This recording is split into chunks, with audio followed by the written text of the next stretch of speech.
Don't forget to like and subscribe. It really helps with the algorithm. Thanks. Ashley Smith, 19 at the time of the incident, was a single mother of 2 boys, Austin Smith, 23 months of age, and Christopher Smith, 3 months of age. Ashley was living at her father and stepmother's house with her 2 children, but she was told to leave the house when they found a condom in her bed. Dylan Schumaker then asked his mother if Ashley and the children could move into the house with them. His mother accepted, and she moved in with her children in February 2013. Ashley was working at a nearby Pizza Hut while either Ashley's family members or the boy's biological father would watch over the kids. Dylan did not watch over the 2 kids regularly. Ashley testified Dylan had anger issues and attention deficit hyperactivity disorder. This was confirmed by doctors who had diagnosed him in the past. Dylan was prescribed medicine to control his temper, but he refused to take the medicine. Prior to the incident, Dylan and Ashley had an argument, and it became physical. At some point, Dylan pushed out of the room and locked the door with Christopher still inside the bedroom. Ashley banged at the door and told Dylan if he wouldn't open the door, she would call the police. To which he replied he would accuse her of statutory rape. The physical altercation kept escalating until Dylan threw Ashley across the room and yelled at her to get out of the house. On the next morning, they spoke about their relationship and Dylan asked Ashley to get out of the house by the end of the week. Then Ashley asked him to give her more time because she was about to receive an extra amount of money, and she needed that money to move out. Dylan accepted and agreed to let Ashley stay in the house until she would receive the money. The crime. On the day of the incident, Ashley looked after the boys during the day while Dylan was in school. On his return, she told him she was going to ask for a day off to watch over the boys, but Dylan told her he could look after them.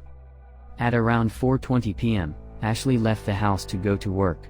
On that night, Dylan's mother was also working, so Dylan stayed at the house looking after the 2 boys alone. Dylan's initial statement. In his initial statement of the incident, Dylan said that Austin fell down the stairs at around 5:20 p.m. and that he had texted Ashley to let her know.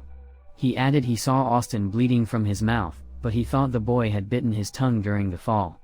Dylan kept narrating the events of the night and said that around 6:20 p.m. he bathed Austin, and around 6:30 p.m. he put him to bed. It was only at 8 p.m. that he found out that Austin was limp, unresponsive, and sweaty. When Dylan found Austin unresponsive, he called Ashley and told her what had happened. Ashley urged him to call the emergency services. Dylan called 911, and the police were sent to the house. While the paramedics didn't arrive, the police officers tried to resuscitate the child by performing CPR. Paramedics arrived and took the child to the hospital. The arrest.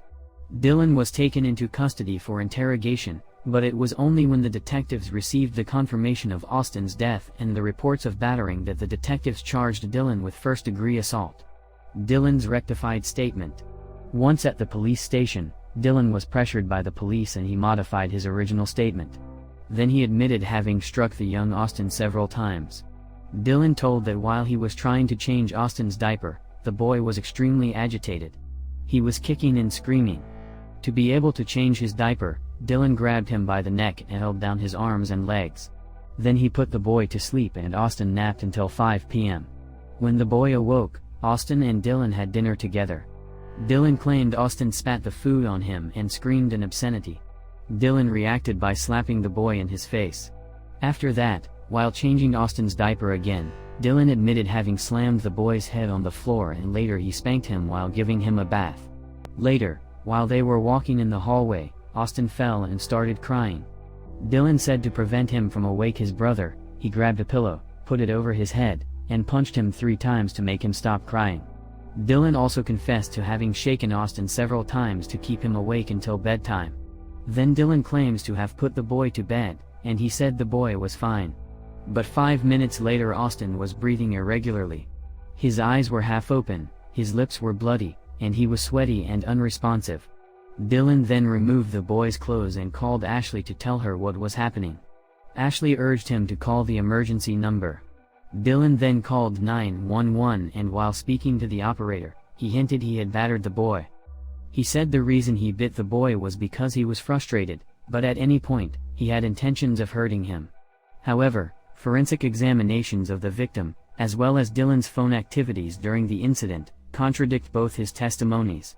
The forensic reports revealed Dylan was just telling half of the story. Austin's injuries turned out to be much worse than Dylan's descriptions. There's no excuse, there's no explanation for this. We just can't let it happen. The 16-year-old, upon discovering at about 8:20 that the child was not breathing, yelled for his mother. I'm not certain, I don't know. The 16-year-old, in fact, then made a 911 call using his cell phone. The deputies, upon arrival, immediately noted the bruising about the face and head of the child. The child is crying, but in fact, there's no explanation for why anyone would strike a child like that. It can't be explained, it can't be mitigated. We can't suggest any reason that would justify it, but there was some indication that the child was crying just before that. The trial. On December 9, 2013, Dylan was charged with second-degree murder. Dylan testified in his own defense, saying he had acted in anger, blinded by the frustration of being unable to control the boy's behavior, but he had never intended to kill him. Dylan blamed his anger issues and his inexperience to babysit children for what happened. He explained it was only the second time he had taken care of the boys. Quote, "I never wanted to hurt Austin. I never wanted Austin to die." Unquote. He lost his cool, as he said. He got frustrated and he hit the child, but never with the intent to cause serious physical injury or Austin Smith's death. Clearly, if a child or any human being is suffering multiple injuries over a period of time, that conduct is not accidental. While in detention awaiting trial, a phone call between Dylan and his mother was intercepted and used against him in his trial. Quote, "I am a 16-year-old blonde. All I have to do is cry in front of the jury, and they're going to feel sorry for me." Unquote. Dylan's phone activity was also presented to the jurors as proof. It was reported that during the night of the homicide, Dylan sent 200 text messages to another girl trying to set up an encounter to have sex, and he was also trying to sell synthetic marijuana to a friend. Evidences seem to suggest that Austin was initially injured at around 5 p.m. Then the aggression to the boy was done in intervals of time while he was not using his phone to send messages. This intermittent on and off beating lasted for hours and culminated with Dylan placing the pillow over Austin's head and punching him several times. Among all the pieces of evidence presented against Dylan, the most damaging piece of evidence brought by the prosecutors was the forensic report presented by the pathologist. It was only at this point that the juries had a glimpse of what truly happened on the night of the incident, and they could finally appreciate the true seriousness of the injuries inflicted on the toddler. This report was solid proof that to escape punishment, Dylan had watered down his actions to a bare minimum. The medical examiner testified Austin had suffered many contusions and abrasions on multiple areas of his torso, buttocks, scalp, and extremities. Abrasion of the right side of his nose. A large purple-blue contusion on the right side of his face covering from the cheek up to his neck. Contusions and abrasions on the jawline of the right side of his face. Contusions and blood vessels rupture in his right eye. Contusion, abrasion, and blood vessel rupture in his left ear. Abrasion in his left eye. Contusion in the front of his head. Abrasion on his lower lip, and laceration on the tip of his tongue. 4 long contusions of the scalp. And at least 10 impact injuries on his neck with abrasions and contusions. The autopsy also revealed 2 areas of brain hemorrhage near the periodic nerve, more likely caused by blunt force trauma. Dr. Mahar, the pathologist assigned to the case, testified the boy's injuries were incompatible with the story of the boy having fallen down the stairs. She explained Austin's injuries were caused instead by having someone striking the child numerous times in the face, head, and neck, having had him shaken violently, and having his head pushed or slammed to the ground. Dr. Mahar determined that the cause of death was due to diffuse axonal injury, also known as a shaken baby syndrome. These injuries are caused in the baby's brain when the head of the infant is violently shaken back and forth or struck violently. The pathologist also added that, in this type of injury, the victim dies soon after the injury has occurred. Which again contradicts Dylan's testimony that the boy was fine until bedtime. Dylan allegedly also made a statement to the guards when he was about to be sentenced and told them they should watch the performance he was going to put on in the courtroom. During the sentencing, Dylan started crying and pleading with the courtroom for forgiveness.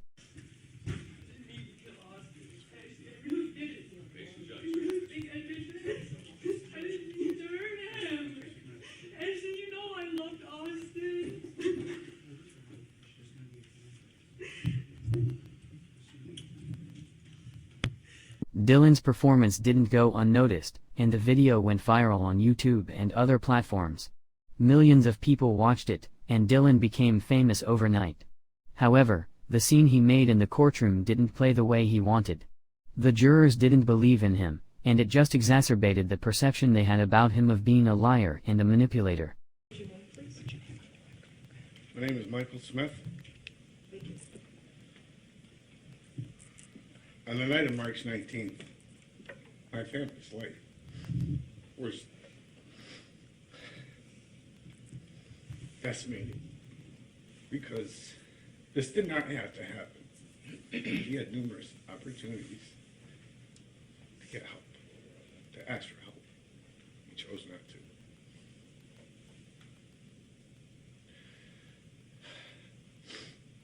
I just ask that you take into consideration our family's feelings and what we've lost and what can never be replaced. We'll never get our Austin back. And we'll never have that piece of our heart filled.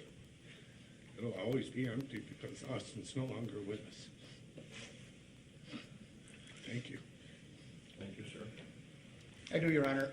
Yesterday, Dylan Schumaker turned 17. When this crime was committed, he was 2 months into his 16th year. There has been a great deal of scientific work as to the lack of development in terms of comparison of a teenage brain to an adult brain. Our laws are geared for adult brains, how they think, not for the impulsivity of a teenager who had significant problems growing up, behavioral problems, aggression problems, anger problems. And Mr. Smith, who spoke here, is right. It didn't have to happen. Somebody's got to think critically and clearly in this courtroom today. I want to point out that he's right. It didn't have to happen. If Mr. Smith's family had not thrown Ashley and her children out of the home, they wouldn't have ended up at Dylan's home. Of course, my client's well aware you can give him 25 years to life. I've told him it's 25 years on the calendar before you're eligible for parole. Or this court can balance everything that occurred here, including the fact that Austin Smith was completely defenseless. That's a given. But there were other dynamics at work there, including my client's inability to either control his anger or frustration and his inexperience in babysitting. What would you like to say? Your Honor, as you can see in my school records, I was trying to change my life around. In 2013, I was doing so much better. This completely turned my life. I can't take back what was done. I wish I could. I would give my life for Austin. I loved him a lot. Him and Christopher were half the reason I was even staying with Ashley. I felt bad for them kids because they didn't have a place to stay. I thought Christopher was mine, and he wasn't. I was trying to do something that my father never did for me, and be there. Ashley, I'm sorry. I didn't mean to hurt your son. And you know I didn't mean to hurt you. You just can't accept that, because you know me. You've known me for 5 years. I never would have wanted to hurt Austin.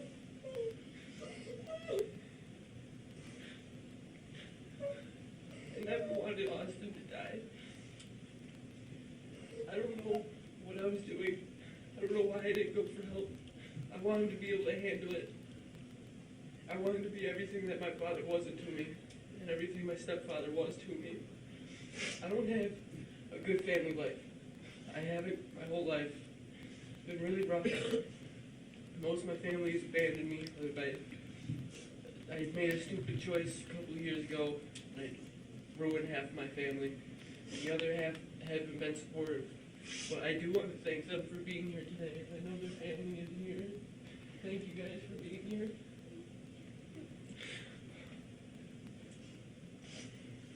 Ashley, I'm sorry. Austin, I'm sorry. That's all. Thank you, Your Honor. Sir, for someone who just turned 17 years old, you have caused so much pain, so much grief, and so much despair to so many, many people. I have carefully read the victim impact statement containing letters from 13 people and consisting of 44 pages. My attention was directed at page 1. A picture of a beautiful baby boy, a toddler, who you killed. Michael Smith, Austin's grandfather, states, "I will never forgive Dylan for what he has done."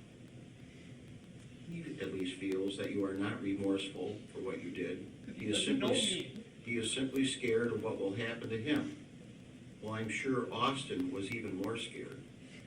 Sarah Smith, the grandmother, states, "The doctor allowed her to go back, and I went back with her. What I saw haunts me to this day. My sweet angel was lying perfectly still on a bed with bruises all over his face, neck, and arms, and his tube stuck out of his blue lips. I kissed him goodbye, told him I loved him, and carried his mommy out of the room." She also said, "This is the last thing the baby saw was the person who killed him."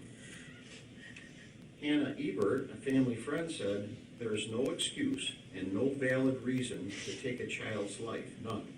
There are too many options and choices he could have made before he let anger and violence overtake him. He could have just picked up the phone and made one phone call to stop it. And to know that he repeatedly hit and abused Austin shows that he intentionally took Austin's life." Well, I did it. Dylan is 16 years old, and he is old enough to know right from wrong. The testimony brought forth at trial was gut-wrenching. It was gut-wrenching for me. Make no mistake, this is what I believe. At 16, you knew right from wrong. Had a bad childhood, had some troubles. At 16, you knew not to keep pounding your fist on that pillow with that little baby's head there. The last hours of Austin's life must have been terrifying for that little boy. By your own testimony, you placed a pillow over his head while he was lying on the bed. Due to the pillow, he couldn't see. Probably he had a hard time breathing, and then you repeatedly punched him so hard as to cause his death by bleeding on the brain. That little boy had to be terrified. Austin trusted you. Now this is he trusted you. And from the testimony, it appeared that boy loved you. What a betrayal of trust. After listening to your testimony at trial, and I'm sorry, your attorney will object to this, but I did listen to it. After listening to your testimony at trial, I came away with the impression that you minimize your actions, that you are a manipulator, and you try to deceive. The record will show that you admitted that on July 23rd, 2013, in a phone call to your mother from the holding center, you stated, and I got a quote from the court reporter, "I am a 16-year-old blonde. Probably all I have to do is cry in front of the jury, and they're going to feel sorry for me," end quote. That statement speaks volumes to me. The night you offered to babysit Austin, you were busy on your cell phone, texting over 200 times, trying to sell drugs and to set up a sexual tryst with another minor girl. That doesn't seem to me as someone who is trying to be a good role model for the child. Too bad that was not all you did. Ignore the kid, try to sell drugs on the phone. No, when the texting stopped, the brutal poundings of Austin took place. It is a judgment of this court that upon your conviction for the crime of murder in the second degree, that you be sentenced to an indeterminate term of imprisonment which will have a maximum of life. The court hereby imposes a minimum sentence of 25 years. The surcharge is $300, the crime victim's assistance fee is $25, and the $50 DNA databank fee, all to be paid out of prison funds. You have 30 days within which to file a notice of appeal. I don't think he started that way when he initially hit him. I don't think it initially was intent. I think it became intent. At some point, I think he crossed over into intent. The sentence. On January 10, 2014, Dylan Schumaker was convicted by a jury of second-degree murder. Dylan Schumaker was sentenced to 25 years to life in prison. Appeal. Dylan Schumaker, with the help of his attorney, presented an appeal, and on February 11, 2016, the sentence was reduced to 18 years to life. Incarceration. Dylan Schumaker has been detained at the Clinton Correctional Facility in Dannemora, New York. He will be eligible for parole on March 12, 2031.